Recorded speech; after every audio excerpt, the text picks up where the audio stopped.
ایسے خطاب تو 4 گھنٹے چلتے ہیں ایک آیت میں. آخری واقعہ سنیں. امام ابن عساکر نے اس کو اپنی تاریخ ابن عساکر میں لکھا. حضرت عبداللہ ابن عباس رضی اللہ تعالیٰ عنہ روایت کرتے ہیں حضور کی، ہم نے کہا تھا یہ آیت مبارکہ 40 میں کلام کس کا ہے؟ اللہ کا. گفتگو کس کی ہے؟ مصطفیٰ کی. گفتگو کس کی ہے؟ مصطفیٰ کی. ذکر کس کا ہے؟ عطائے مصطفیٰ کا. بیان کس کا ہے؟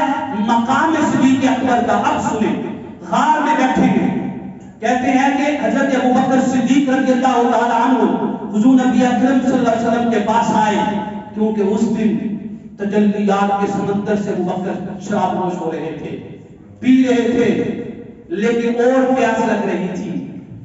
حضور کے چہرہ انور سے جو تجلیات کا نور پھوٹ رہا تھا اس سے اور پیاس لگ رہی تھی کہ اور پیوں اور پیوں اور پیوں. تو حضور کی بارگاہ میں آ کر عرض کیا یا رسول اللہ پیاس بڑی لگی ہے. پیاس بڑی لگی ہے. اب حضور کا مقام بھی سننا، حضور کی ادا بھی سننا اور مقام صدیق اکبر بھی سننا.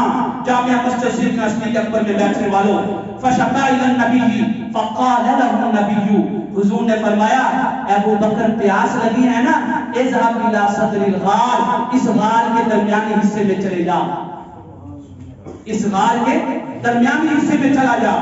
حضرت سیدنا ابوبکر صدیق فرماتے ہیں کہ فانطلقت الى صدر الغار، میں غار کی درمیانی جگہ میں پہنچا. اللہ اکبر، وہاں پہ کوئی نہر نہیں تھی، وہاں پہ کوئی پانی کا چشمہ نہیں تھا. سیدنا صدیق اکبر فرماتے ہیں فشربت ماء، فشربت ماء، میں نے غار کی درمیانی جگہ پہ جا کے پانی پیا. وہ پانی اس دنیا کا نہیں تھا، وہ کسی اور دنیا کا تھا، کسی اور جہاں کا تھا، کسی اور جگہ کا تھا. کہتے ہیں ایسا پانی تھا احلا من العسل، شہد سے بھی زیادہ میٹھا. حضور کی ادا دیکھیں، وہ ابیض من اللبن، دودھ سے بھی زیادہ سفید تھا. وہ ازکا رائحۃ من المسک، اس پانی کی خوشبو لوگوں کیا پوچھتے ہو کستوری سے بھی زیادہ تھی. کہتے ہیں میں نے پانی پیا. ثم عدت الى النبی، میں حضور نبی اکرم صلی اللہ علیہ وسلم کے پاس آیا. فقال، آپ نے فرمایا هل شربت، ابو بکر پانی پی لیا، پانی نوش کر لیا؟ سیدنا صدیق اکبر فرماتے ہیں قلت نعم، میں نے عرض کیا یا رسول اللہ پانی پی لیا ہے، ابھی راج نہیں اٹھایا، اب راج اٹھے گا. قال، حضور نے فرمایا الا ابشروک یا ابا بکر، ابو بکر پوچھنا نہیں چاہے گا یہ پانی آیا کہاں سے، یہ پانی کا چشمہ آیا کہاں سے؟ اس دنیا کا تو پانی تھا نہیں، اس غار کے اندر تو کوئی چشمہ تھا نہیں. اب راز نہیں پوچھے گا، اب خوشخبری نہ سناؤ تجھے کہ یہ پانی کہاں سے آیا ہے. اللہ اکبر. سیدنا صدیق اکبر فرماتے ہیں میں بے چین ہو گیا کہ کون نہیں چاہے گا اس راز سے پردہ اٹھے. جو نگاہ مصطفیٰ دیکھتی ہے وہ نگاہ یار رات بھی نہیں دیکھ پاتی ہے. اللہ اکبر. کہتے ہیں میں نے عرض کیا یا رسول اللہ کیوں نہیں، بتائیں تو صحیح یہ پانی آیا کہاں سے. اب سنیے گا، جامعہ مسجد سیدنا صدیق اکبر میں بیٹھنے والوں غور سے.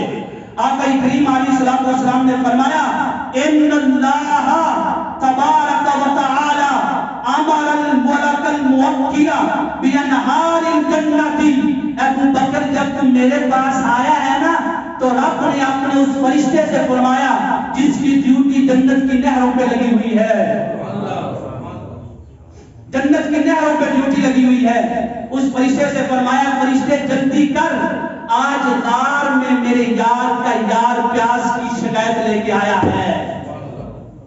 اور اللہ نے اس فرشتے سے فرمایا ان اخرج نہرا من جنت الفردوس الاعلی، اے فرشتے جلدی کر، میرے یار کا یار میرے حبیب کے پاس بیٹھا ہوا ہے، پانی کی شکایت کر رہا ہے. اس کو دنیا کا پانی نہیں چاہیے، کیوں کہ وہ چہرہ مصطفیٰ کی تجلیات کے سمندر سے پی رہا ہے. اللہ اکبر. تو فرشتے کو حکم دیا کہ جنت کی نہروں میں سے ایک نہر کا رخ غار کی طرف پھیر دے.